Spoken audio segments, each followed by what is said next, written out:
When God cast Lucifer and his followers down into what would later be called hell, he didn't just deem them to be tainted and thus a threat to heaven's purity, nor did he only punish their rebellious acts by denying them the heavenly light and condemning them to anguish and fire.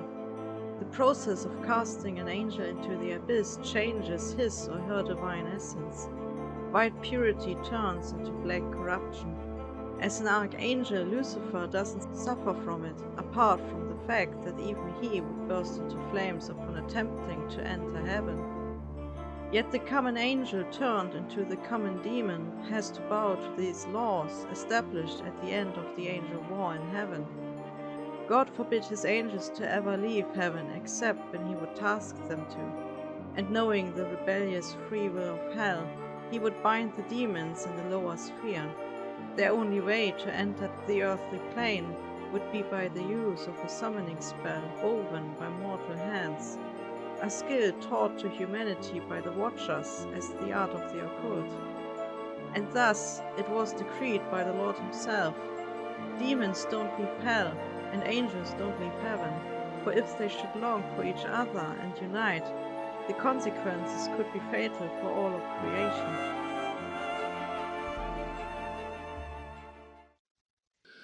Occult was sitting in a remote corner, close to a tower which reached high into hell's ever-dark sky. He was looking through a telescope he had crafted himself to observe the stars far beyond hell or Earth's sky. That's how it had started out, at least. The memories of the humans in his care had shown him marvels of seas and mountains, and the vast sky at night. It had started out as mild curiosity until the demon realized that he could even spy on heaven to a certain degree with his demonic instrument. Okuluk's heart grew heavy when he couldn't find what he was looking for at once. Only a short time ago his green eyes had espied something beautiful beyond measure. High above, in heaven, his gaze had met the one of an angel. The sight had sent butterflies through his stomach the first time, and every time thereafter. Since then he had spent his free moments to get a glimpse at the graceful female so far away. Perhaps she wasn't there at that moment. She was, after all, tasked with fulfilling her duties as well. The demon moved to look towards another part of heaven.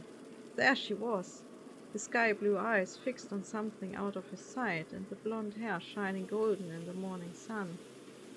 He had almost forgotten what the sun's warmth felt like. He had never been summoned to earth, and the memory of being an angel was distant.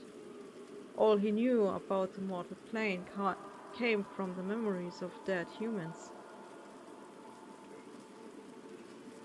A pleasant, prickling sensation made him ruffle his wings at the butterflies, which once again filled his stomach. His heart pained when he was repeatedly reminded of the inability to approach her. He wanted to talk to her, to hear her, to get to know her. Spreading her white-grey wings, she disappeared. "There you are!"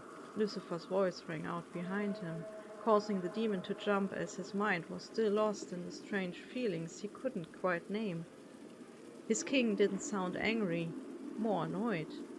Lucifer had become gentler after his exile to earth, more like his old self in heaven before the war. Okuluk had welcomed the change, being not too fond of reasonless wickedness. Cain's rule had been cruel towards those not standing for temptation. True, Lucifer had walked the self-same path before, but he hadn't enforced it as drastically. Still startled about being caught in his private activity, Okuluk got up and turned to the devil. He avoided those golden eyes, though. It was to no avail. Lucifer had already noticed the demon's instrument. "What are you doing? I was notified about you neglecting your duties more and more often." There was a slight reproach in that voice, yet the expression was friendly. "Nothing.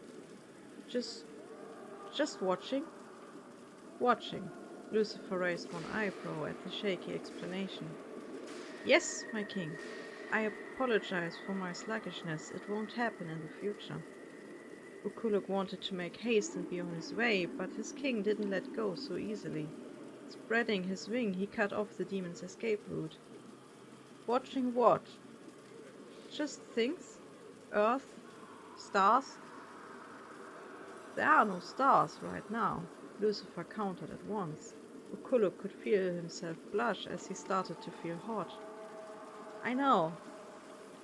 I've heard strange things, Lucifer cut him off. You are dreamy like a human at times, grinning to yourself as if lost in memories. Oculus only looked at his king, trying to remain calm. Hell is no place for happy memories, and something prevents you from doing your job. As your king, I would like you to be honest. Lucifer spoke very softly now. The demon was still hesitant, but he knew the devil wasn't a vengeful soul anymore. He cared for those under his rule, and perhaps he really could help. Oculus started, looking away again. I met someone through my telescope, and Oculus stopped, looking towards Lucifer to reassure himself of being allowed to continue. The devil waited, full of patience. There's this feeling in my soul every time we see each other. I have to meet her in person. Her, Lucifer echoed with astonishment. Yes, she is in heaven, and every day she's absent makes my heart pine even more for her closeness. The demon gripped his chainmail at the height of his chest. I have seen humans feel that way, in their memories. They call it love. Don't be ridiculous, came the sudden response, taking Oculus by surprise. But you are a demon. Demons and angels don't mix. She will never even talk to you. You're wrong. Realizing his disrespect, he repeated in a quieter voice. You're wrong, my king. I need to meet her. She has seen me. I can see it in her eyes. Oculus' voice died away as he felt a sudden hollowness with seemingly no origin. Lucifer put his hand to his eyes and took a deep breath. The problem was obviously nothing he was equipped to deal with. The demon felt fear rise up as he imagined how his king might force him to obey. Would he take away the telescope? But even if, the demon could never be able to give up on her. Even now, the wonderfully golden hair filled his mind, and the warm eyes gave him courage. I can't forget about her. I know what I feel. Oculus uttered desperately when the devil gave no answer. The golden eyes rested on the demon with a pondering glint. Please, he finally broke down when he felt something like tears form in his eyes. My heart aches for something I never knew. It kills me. Every day she crosses my mind and I can't let go. I can feel her soul long for me. Another sigh escaped Lucifer's throat. I know someone who might be able to help you understand. Perhaps even here. There is no hope for you and her. You have to understand this, Oculus. Lucifer's tone was compassionate when he put his hand on the demon's shoulder. He knew whom his king was talking about, a human he had met and befriended on Earth and who had helped him regain Hell's leadership years ago. Some demons even claimed that the same human had saved the king from peril in a foreign realm beyond heaven, hell and earth. Wait here, Lucifer spoke upon turning to go. I'll ask him to summon you.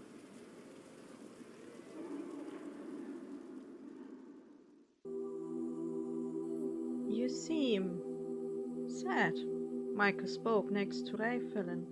The angel was looking down to hell at the demon with mesmerizing green eyes, like the meadows in summer. He was standing in the dark hallway, seemingly waiting for something. She wished he would turn around and look at her through his clever instrument. The short, ash-blonde hair was tousled when he went through it with his hands. She could almost feel his lonely desperation. His eyes always looked so sad, increasing the longing in her heart. She wanted to comfort him, wanted to learn his name and speak The sight of his beautiful shimmering wings turning to bare, scorched skin in the lower half sank a dagger into her heart. She remembered the terrible war, and to see someone like him, hurt by fire, almost encouraged her to descend to hell. But it was forbidden to them, and the hellfire would burn her. Being a common angel, she wasn't as powerful as Michael. Her eyes glued to the blue, green, and violet shimmering black feathers, Raphaelin sank into dreams about meeting him. How could God cast down an angel as gentle as the one down there?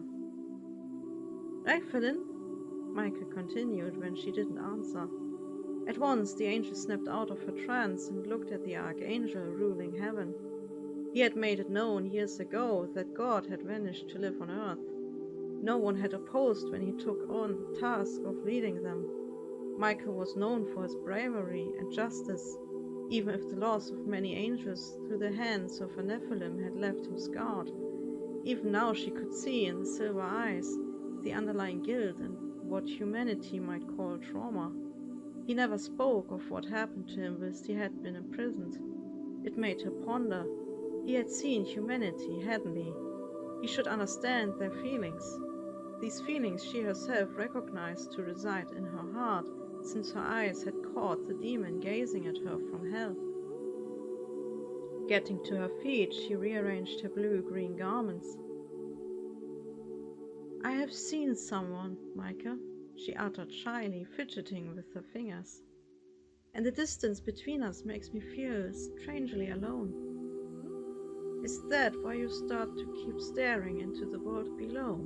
The angel with the brown hair responded with an understanding undertone, urging her to carry on. "He is." She hesitated to take a leap of faith. "He's a demon. In hell." Raphaelin could hear Michael catch his breath at the revelation. "A demon? How?